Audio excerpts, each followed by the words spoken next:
Awe, nossa visita IPA, que também há um prêmio de EduTech, no caso que 2 e-boards e 5 tablets. Pois aqui, IPA está preparando seu estudante, que está preparando para vir a futuro maestro docente, para por trás também de digitalização. Um projeto somente bonito, nós temos a apresentação de 2 grupos de estudantes, de 3 anos e de 4 anos, com nanta trabalho com o board aqui, e a facilidade que essa aqui está trazendo para nós. É bonita tá, que nós escuta com trabalhando com o tipo de board assim, ProWise e a Samsung, e tá dando também docente mais tempo para dar atenção personalizada ao aluno. Então, isso é o qual que nós queremos também.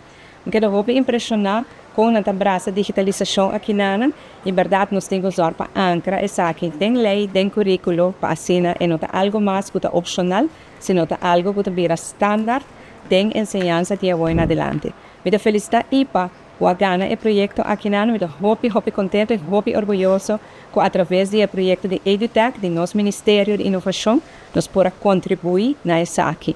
IPA está dia ganadora de ciclo 7, nós acabamos de ser a ciclo 8, no qual como 25 escolas ganham projeto similar nos últimos 2 anos aqui, mais de 800.000 florins que nós põe disponível. Me está somente orgulhoso do projeto aqui. E me quero agradecer toda a escola que inscrevi, toda a escola que participa, para querer inovação, para querer que você saque verdade e caminhe para o futuro de nossas ensinanças.